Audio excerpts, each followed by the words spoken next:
In Romans 12:2, Paul uses two Greek words. One means to wear a mask, the other means to change form entirely. One is fake, the other is forever. And the truth is, a lot of us are walking around with transformed bodies, but conformed minds. Today, we're ripping the mask off. Yeah, we about to grind, we about to live. Yeah, we about to shine, we about to live. Yeah, we about to grind, we about to live. Yeah, we about to shine, we about to live. Yeah, we about to grind. What's good, family? Welcome back to Preacher Curls, the channel where we build up the body and we break down the belief system behind it. I'm your coach, Marvin Ke'Onn, and today we're digging into one of the most important verses for your transformation journey.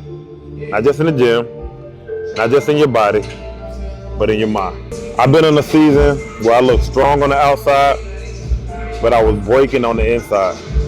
My physique was dialed in, but I was stuck in a lot of old habits, old fears, and old lies. Because the truth is, you can change your behavior, you can even change your appearance, but if your mind isn't renewed, you'll always find a way to return to what's familiar. So today, we're going to be digging deep into Romans 12:2, where you're going to learn what God really meant by be transformed, how your brain responds when you move or when you don't, and how to shift from copying the world to walking into the will of God. So, if you ever felt stuck between who you were and who you were called to be, this one's for you. Let's tap in. All right, so let's get into the word. Because in Romans 12:2, Paul writes, "Be not conformed to this world, but be transformed by the renewing of your mind." And now we hear the word transformation all the time in fitness. We want to transform the body. We want to transform your habits. We want to transform your life. But what Paul is saying is that transformation doesn't just start with dumbbells or diets. It has to start with your mind. And so let's go deeper to what he was actually trying to say to us. So the word conform in Greek, and I apologize, I'm probably going to butcher this, but it's suses, which literally means to fashion yourself after something external, or to mold your behavior and image to fit into a world that doesn't match your inner reality. So in other words, it's temporary. It's surface level. It's like put on a costume to fit the culture. And that's what the world teaches. The world says, look successful, sound polished, act the part, even if underneath it all, you're falling apart.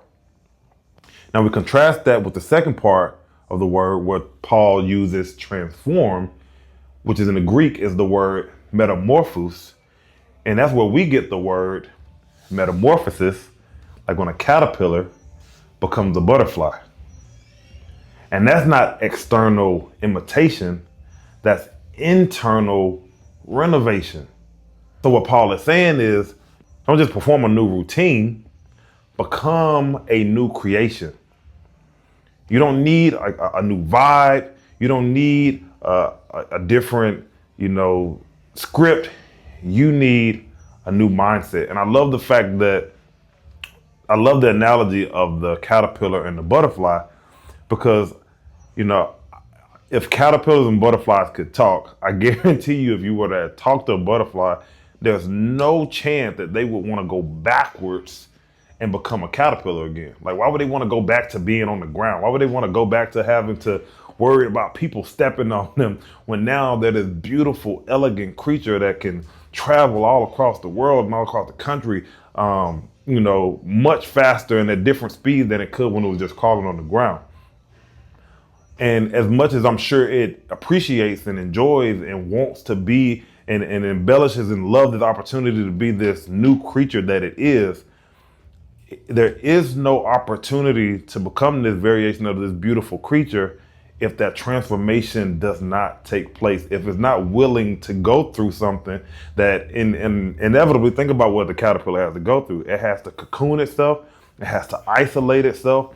It has to literally almost melt itself down in that cocoon and reestablish itself to become this new creature in order to become the butterfly. And I'm sure that's not a comfortable situation. I'm sure that's not a comfortable circumstance, but in order to, again, in order to become this new creature, it literally has to become something different. And that's what Paul is also trying to tell us. It's not good enough to just want to do something different. It's not good enough to just have the idea or the want to or the desire. There is a part of us that has to realize that who we used to be, the things that we were used to be, the things that we used to do, the things that we were comfortable doing.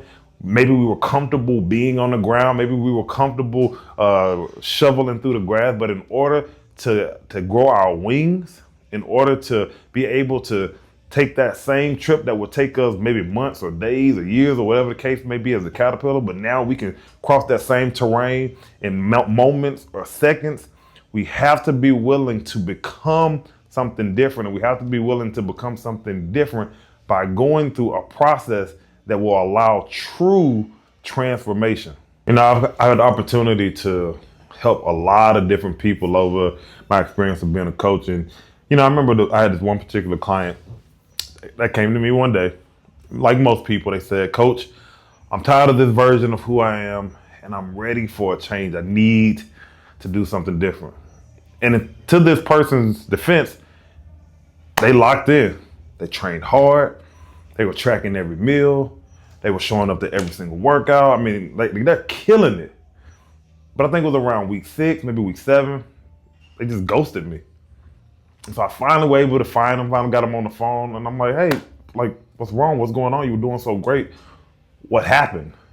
And they said, "Coach, I don't think I deserve this new version of myself." Let that sink in for a second.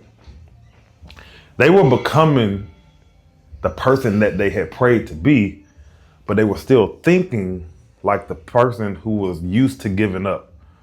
And that's what Romans 12:2 is talking about. You can change your actions. You might even start to lose the weight. You can upgrade your life. You can do all these things. But if your mindset never gets renewed, what's going to happen is you're going to keep dragging your past into your progress. Now let's talk about the physiology aspect of it for a minute. Because God didn't just speak to your spirit.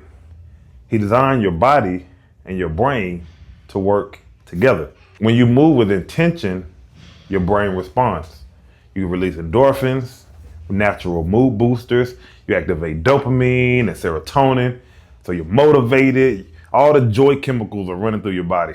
You increase what's called BDNF, which is your brain fertilizer. It sharpens your focus, your memory. You lower your cortisol, the hormones that are tied to stress, anxiety, and emotional fatigue. Your nervous system literally shifts from fight or flight to rest and grow mode. But when you stay still and you avoid action, when you stay in that cycle of mental and physical passivity, now your body confirms what your brain is already believing. We're stuck, we're weak, and we're still the same person that continues to go through this cycle. So movement isn't just physical, it's prophetic. It tells your mind, I'm not where I used to be. I'm moving forward. I'm not stuck in that same story anymore. And so let's go back to the mind for just a second. Because just like your muscles grow under resistance, your mindset renews itself through repetition.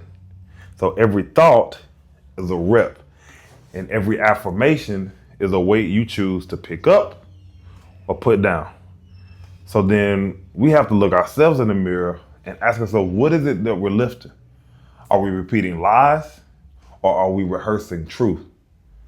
Are we saying to ourselves, well, I always quit. I never follow through.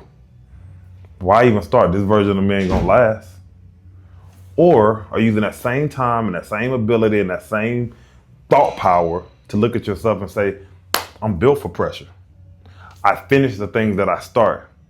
I'm not just pretending, I'm transforming.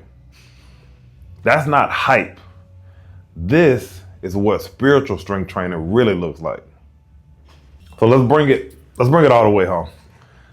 Paul wasn't just giving us some motivational encouragement in Romans 12:2. What he was doing was laying out a path so that we can find our kingdom identity. Christ didn't just die for us to modify our behavior. He died so that we would have the opportunity to renew our mind. Like he tells us to repent, which doesn't just mean to say that we're sorry.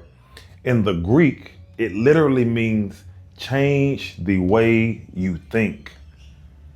So if your mindset never changes, your lifestyle never will. You can't carry a new calling using an old conscience.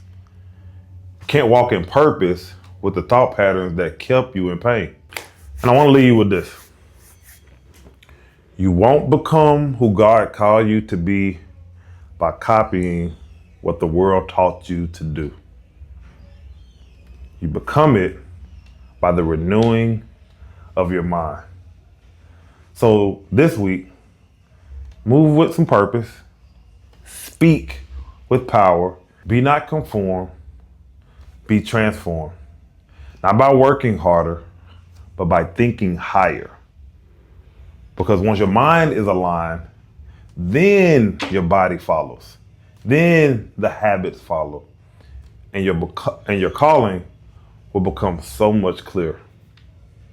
So if this message bless you, I want you to share this with someone that has been stuck between who they were and who God is calling them to be. And if you're done chasing temporary results and you're ready for lasting transformation, do me a favor, subscribe, because Preacher Curls is not just a podcast, but it is a shift in mindset. So this week, train your body, renew your mind, and walk like the transformed child of God that you are. I'm your coach, Marvin Ke'Onn. This is Preacher Curls. Thank you guys for being here. Until next time, my friends, live well, be well, don't be good, be great. Until next time, peace.